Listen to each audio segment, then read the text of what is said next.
दोस्तों आखिर क्या हुआ जब भारत की टॉप सीक्रेट लैब के अंदर चाइना की सबसे खतरनाक और अजय मानी जाने वाली PL-15 मिसाइल का पेट चीरा गया। आखिर डीआरडीओ के वैज्ञानिकों के हाथ मिसाइल के अंदर ऐसा कौन सा कोड लग गया है जिसे देख करके खुद पेंटागन के भी होश उड़ चुके हैं।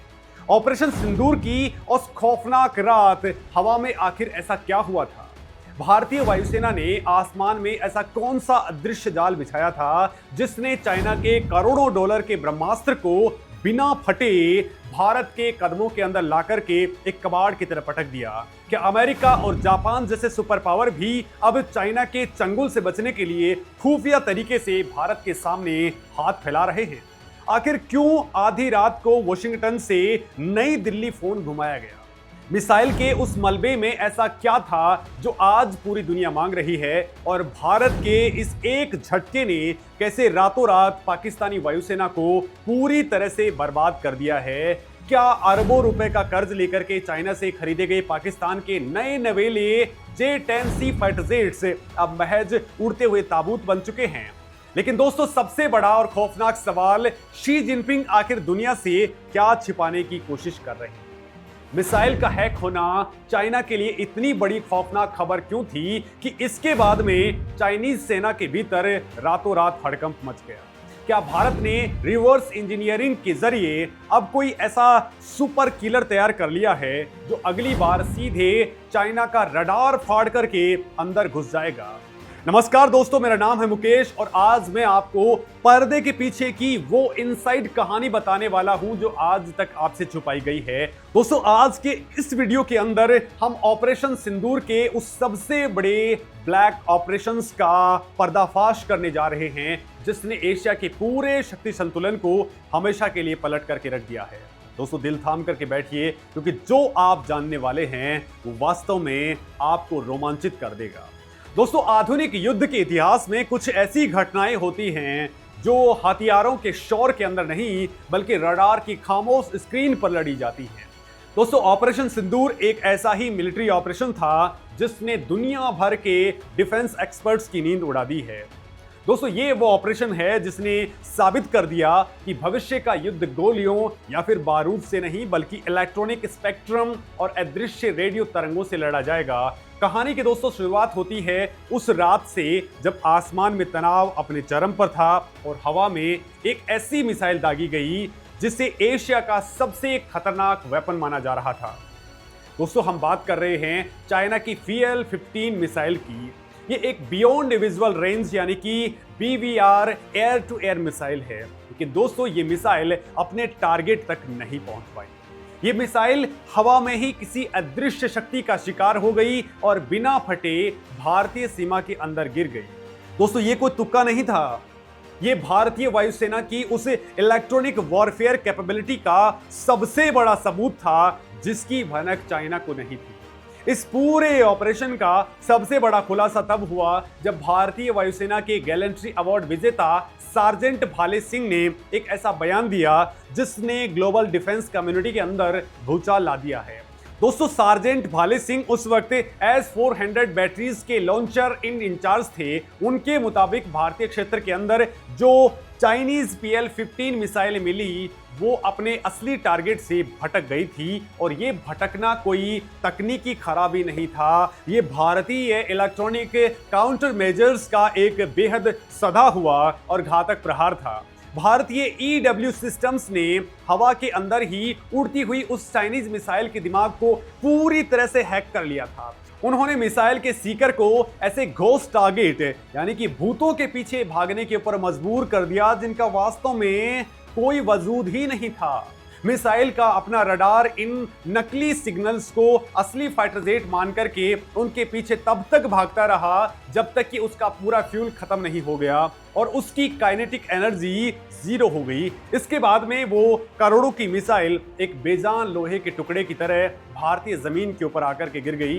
लेकिन दोस्तों यहाँ पर एक सवाल उठता है कि घोस्ट टारगेट असल में बनते कैसे हैं और PL-15 जैसी दुनिया की सबसे एडवांस मिसाइलों में से एक उसको चकमा देना इतना बड़ा अचीवमेंट क्यों है। तो दोस्तों इसे समझने के लिए हमें पहले PL-15 की टेक्नोलॉजी को, उसकी ताकत को समझना पड़ेगा। दोस्तों PL-15 कोई आम मिसाइल नहीं है, इसे चाइना के एरोस्पेस उद्योग का क्राउन ज्वेल कहा जाता है। चाइनीज प्रोपेगेंडा के मुताबिक इसकी रेंज 200 से लेकर के 300 किलोमीटर तक की होती है। इसके अंदर एक एक्टिव रडार सीकर लगा है, एक 2-वे डेटा लिंक है और एक बेहद powerful dual plus solid rocket motor है।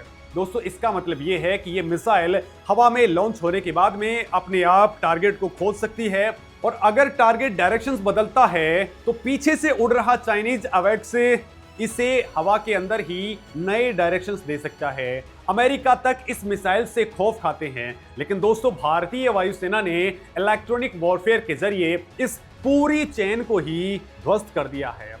जब एक मॉडर्न मिसाइल हवा में होती है तो वो अपने टारगेट से टकरा करके वापस आने वाले रेडियो तरंगों के जरिए रास्ता तय करती है और यहीं पर भारत का electronic counter measure system activate हुआ। भारतीय जेमर्स ने डिजिटल रेडियो फ्रिक्वेंसी मेमोरी यानी कि DRFM टेक्नोलॉजी का इस्तेमाल किया। इस टेक्नोलॉजी के जरिए भारतीय सिस्टम ने PL-15 के रडार सिग्नल्स को कैच किया, उसे एक माइक्रो सेकंड के अंदर मॉडिफाई किया और वापस मिसाइल की तरफ फेंक डाला। दोस्तों मिसाइल के कंप्यूटर को लगा कि उसका टारगेट बाईं तरफ जा रहा है, जबकि असल में भारतीय जेट कहीं और थे। मिसाइल एक के बाद एक ऐसे ही नकली लक्ष्यों का पीछा करती रही। दोस्तों ये कुछ ऐसा ही था जैसे किसी खतरनाक शिकारी कुत्ते को अंधेरे कमरे में ले जाकर के लेजर लाइट के पीछे दौड़ा दिया जाए। कुत्ता तब तक दौड़ता रहेगा जब तक कि वो थक करके गिर ना जाए। बिल्कुल यही उस चाइनीज मिसाइल के साथ में हुआ। लेकिन दोस्तों असली खेल तो मिसाइल के जमीन पर गिरने के बाद स्टार्ट होता है। दोस्तों एक बिना फटी हुई साबुत दुश्मन मिसाइल का यानी कि इंटैक्ट मिसाइल का हाथ लग जाना किसी भी देश की खुफिया एजेंसी और रक्षा अनुसंधान के लिए अलादीन के चिराग से कम नहीं होता है। जैसे ही ये मिसाइल भारतीय सीमा के अंदर गिरी, इसे तुरंत DRDO की top secret technical intelligence units को सौंप दिया गया। इसके बाद में दोस्तों जो कुछ हुआ उसने दुनिया भर की इंटेलिजेंस एजेंसीज के कान खड़े कर दिए।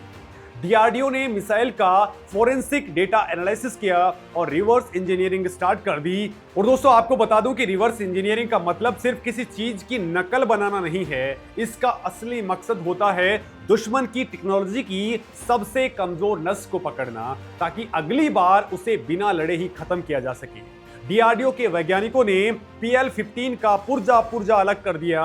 उन्होंने सबसे पहले इसके एक्टिव आइजा रडार सीकर का ऑपरेशन किया। उन्होंने मिसाइल के ट्रांसमिट और रिसीव मॉड्यूल्स को डिकोड किया ताकि ये पता चल सके कि चाइनीज रडार किन स्पेसिफिक फ्रीक्वेंसी बैंड का काम करता है। दोस्तों ये जानकारी किसी खजाने से कम नहीं है, क्योंकि एक बार आपको दुश्मन की मिसाइल की फ्रीक्वेंसी पता चल जाए तो आप अपने जैमर्स को उसी फ्रीक्वेंसी के ऊपर सेट करके उस मिसाइल को अंधा और बहरा कर सकते हैं।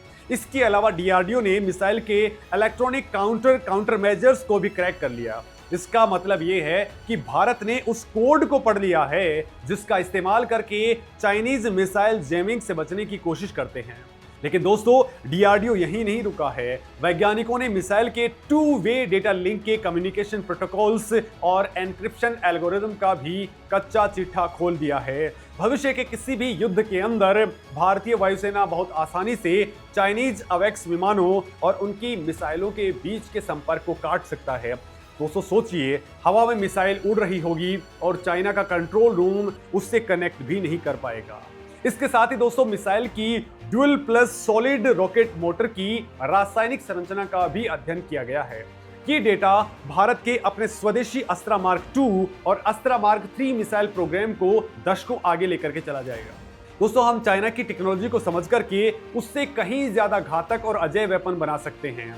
दोस्तों अब आप सोच रहे होंगे कि इस एक मिसाइल के गिरने से ग्लोबल लेवल पर क्या भूचाल आ गया है। दरअसल दोस्तों PL-15 को लेकर के भारत ही नहीं बल्कि अमेरिका, जापान और ताइवान जैसे देश भी भयंकर टेंशन में थे।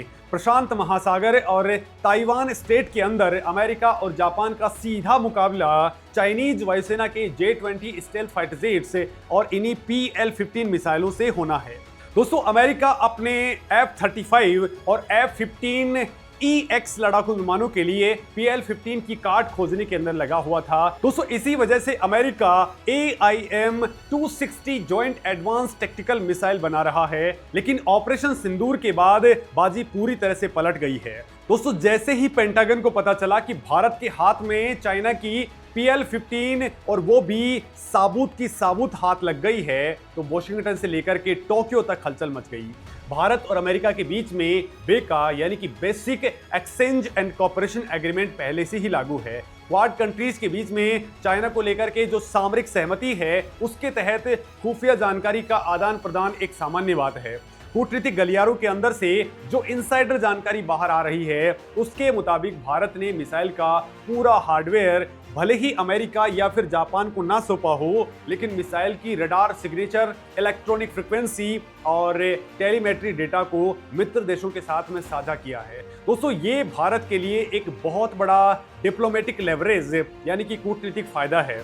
इस एक डेटा के दम पर भारत ने अमेरिका और वेस्ट कंट्रीज के वो एडवांस सेंसर टेक्नोलॉजीज और इलेक्ट्रॉनिक वॉरफेयर सूट्स हासिल कर लिए हैं, जिन्हें पाने के अंदर शायद हमें सालों लग जाते। दोस्तों अमेरिका को भारत से मिले इस डेटा का फायदा ये होगा कि वो अपने F-35 के जेमिंग पोर्ट्स को PL-15 के खिलाफ अपग्रेड कर सकेगा। वहीं जापान जो आए दिन अपनी सीमा के अंदर चाइनीज घुसपैठ का सामना करता है, वो अब अपने पायलट्स को चाइनीज मिसाइलों से बचने की सटीक ट्रेनिंग दे पाएगा। भारत ने बिना कोई गोली चलाए चाइना के सबसे बड़े वेपन को पूरी दुनिया के सामने एक्सपोज कर दिया है। दोस्तों चाइना के लिए यह घटना एक ऐसा दुस्वप्न है जिससे वो कभी जागना नहीं चाहेगा। शी जिनपिंग की पीपुल्स लिबरेशन आर्मी एयरफोर्स के लिए अपनी सबसे उन्नत एयर टू एयर मिसाइल का इस तरह दुश्मन के हाथ में लग जाना, और वो भी बिना फटे, एक बहुत बड़ी सामरिक और तकनीकी आपदा है। चाइना का प्रोपेगेंडा जो इस मिसाइल को दुनिया का सबसे घातक वेपन बताता था, अब ताश के पत्तों की तरह ढह चुका है। दोस्तों PL-15 चाइना के एरोस्पेस उद्योग का सबसे बड़ा घमंड हुआ करता था, लेकिन आज इसके वास्तविक स्पेसिफिकेशंस भारत और दुनिया के सामने आ गए हैं। चाइनीज दावों की हवा निकल गई है। दोस्तों अब जरा चाइना के आर्थिक और समय के नुकसान का अंदाजा लगाइए, क्योंकि मिसाइल की फ्रीक्वेंसी और एल्गोरिदम डिकोड हो चुके हैं। लिहाजा चाइना की वायुसेना के गोदामों में रखी हजारों PL-15 मिसाइलें अब भारतीय वायुसेना के सामने कबाड़ के ढेर से ज्यादा कुछ नहीं है। चाइना को अब इसके सॉफ्टवेयर को पूरी तरह से फिर से लिखना पड़ेगा, सीकर के हार्डवेयर के अंदर बड़े बदलाव करने पड़ेंगे, और शायद PL-15B या फिर C के नाम से नया वर्जन रातों रात विकसित करना पड़ेगा। इस पूरी प्रोसेस के अंदर चाइना को कई साल और अरबों डॉलर बर्बाद करने पड़ेंगे। तब तक के लिए ताइवान या फिर साउथ चाइना सी के अंदर संघर्ष की स्थिति के अंदर चाइना का मुख्य वेपन पूरी तरह से एक्सपोज हो चुका है। दोस्तों चाइनीज पायलट्स का मनोबल टूट चुका है, क्योंकि उन्हें पता है कि उनकी सबसे खतरनाक मिसाइल को हवा में ही भटका करके गिराया जा सकता है। लेकिन इस पूरी कहानी के अंदर दोस्तों अगर किसी की सबसे भयंकर फजीहत हुई है तो वो है पाकिस्तान। पाकिस्तान की वायुसेना पूरी तरह से चाइनीज वेपनरी और टेक्नोलॉजी के ऊपर डिपेंडेंट है। भारत ने जब राफेल और उसकी अचूक मैच्योर मिसाइलें खरीदी थी तो पाकिस्तान की रातों की नींद उड़ गई थी। राफेल का मुकाबला करने के लिए पाकिस्तान ने भीख मांग करके और भारी कर्ज लेकर के चाइना से J-10C फाइटर जेट्स खरीदे थे। इन चाइनीज जेट्स का सबसे बड़ा सेलिंग पॉइंट ये PL-15 मिसाइलें थी। दोस्तों इन पाकिस्तानी जनरलों ने अपनी आवाम से बड़े बड़े दावे किए थे कि इन मिसाइलों के दम पर वो भारतीय वायुसेना को हवा में ही राख कर देंगे, लेकिन दोस्तों ऑपरेशन सिंदूर ने पाकिस्तान के इस गुरूर को चकनाचूर कर दिया है। अब दोस्तों जब भारत ने PL-15 मिसाइल को हवा में ही चकमा देने की तकनीक को सिद्ध कर दिया है, तो पाकिस्तान का करोड़ों डॉलर का ये इन्वेस्टमेंट व्यावहारिक रूप से शून्य हो गया है। J-10C फाइटर जेट का मुख्य हथियार ही बेकार हो चुका है। साल 2019 के बालाकोट एयर स्ट्राइक के बाद पाकिस्तान अपनी एमरोम और PL-15 मिसाइलों के दम पर जिस सामरिक बढ़त का दावा कर रहा था, वो अब हमेशा के लिए खत्म हो चुकी है।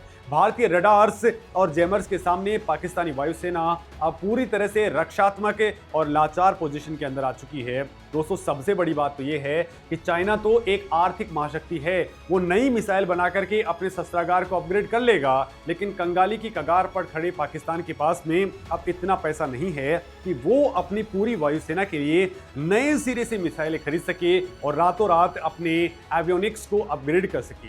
दोस्तों, पाकिस्तान अब एक ऐसे डेड एंड पे आ चुका है जहां आगे कुआं है और पीछे खाई है। इस घटना के बाद में पाकिस्तानी सैन्य प्रतिष्ठानों के अंदर चाइनीज वेपनरी की विश्वसनीयता को लेकर के भयंकर क्राइसिस डेवलप हो गया। जो तकनीक भारत आसानी से हैक या जैम कर सकता है, उसके भरोसे पाकिस्तान युद्ध में उतरने का जोखिम सपने में भी नहीं ले सकेगा। पाकिस्तानी वायुसेना के वो J-10C अब हवा के अंदर उड़ते हुए ताबूत बन चुके हैं, जिनका शिकार करना भारतीय सुखोई और राफेल के लिए बाएं हाथ का खेल है। अब दोस्तों, आते हैं भारत की रणनीति पर। वर्तमान सरकार की नीतियों और भारत की रणनीतिक सोच ने पिछले कुछ सालों के अंदर एक बहुत बड़ा शिफ्ट देखा है। एक टाइम था जब भारत विदेशी वेपनरी के ऊपर डिपेंडेंट था और रक्षात्मक रवैया अपनाया करता था, लेकिन आज का भारत प्रोएक्टिव है। भारत की स्ट्रेटेजिक ऑटोनॉमी और मोदी सरकार का डिफेंस सेक्टर के अंदर स्वदेशीकरण पर जो जोर दिया जा रहा है, उसके रिजल्ट्स अब जमीन पर दिखना स्टार्ट हो चुके हैं। ऑपरेशन सिंदूर ने यह साबित किया है कि भारतीय इलेक्ट्रॉनिक प्रणालियां, चाहे वो स्वदेशी रूप से विकसित हों, इजरायली हों या फिर रशियन S-400 का हिस्सा हों, दुनिया की बेहतरीन टेक्नोलॉजी के साथ में पूरी तरह से सिंक होकर के काम कर रही हैं। दोस्तों, घोस्ट टारगेट बनाने की कैपेबिलिटी ये दर्शाती है कि भारतीय डिजिटल रेडियो फ्रीक्वेंसी मेमोरी जैसी एडवांस टेक्नोलॉजीज का भारत अब महारथी बन चुका है। दोस्तों, ये कोई छोटी बात नहीं है, ये नेशनल कॉन्फिडेंस का प्रतीक है। आज भारतीय वायुसेना के पायलट जानते हैं कि वो दुनिया की किसी भी एडवांस BVR मिसाइल से सुरक्षित रूप से निपट सकते हैं। इससे उन्हें आक्रामक हवाई युद्ध की रणनीतियां बनाने के अंदर बेहद मदद मिलती है। दोस्तों, भारत अब सिर्फ सीमाओं की रक्षा नहीं कर रहा है, बल्कि वो दुश्मन के दिमाग और उसकी तकनीक से खेल रहा है। भारत की कूटनीति आज पूरी तरह से बदल चुकी है। एक तरफ हम चाइना की टेक्नोलॉजी को डिकोड कर रहे हैं, तो दूसरी तरफ इसी डेटा का इस्तेमाल करके हम दुनिया के बड़े देशों के साथ में अपनी बार्गेनिंग पावर को बढ़ा रहे हैं। ये दोस्तों एक मास्टर स्ट्रोक है। हम अपनी शर्तों पर दुनिया से डील कर रहे हैं। रक्षा क्षेत्र के अंदर मेक इन इंडिया और DRDO को मिल रही खुली छूट का ही नतीजा है कि आज हम दुश्मन की टेक्नोलॉजी को रिवर्स इंजीनियर करके अपनी स्वदेशी प्रोग्राम को रफ्तार दे रहे हैं। ये भारत के लॉन्ग टर्म गेम का हिस्सा है, जहां हम अगले 10-20 सालों की चुनौतियों के लिए आज से ही एक अभेद्य जाल बुन रहे हैं। दोस्तों, ये घटना आम आदमी को ये दर्शाती है कि राष्ट्रीय सुरक्षा अब सिर्फ बॉर्डर पर सैनिकों तक सीमित नहीं है। ये हवा में तैरते अदृश्य सिग्नल सर्वर्स रूम और टॉप सीक्रेट लैब्स के अंदर लड़ी जा रही है। एक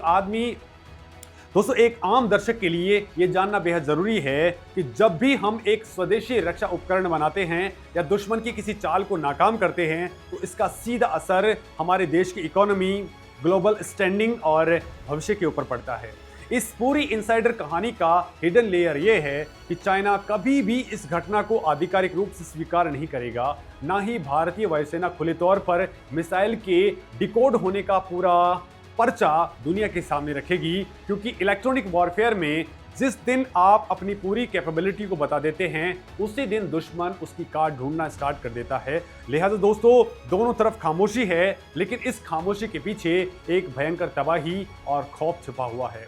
भारत ने चाइना के खिलाफ एक ऐसा साइलेंट डिटरेंस एस्टैब्लिश कर लिया है कि अब चाइनीज वायुसेना LAC के पास में कोई भी दुस्साहस करने से पहले 100 बार सोचेगी।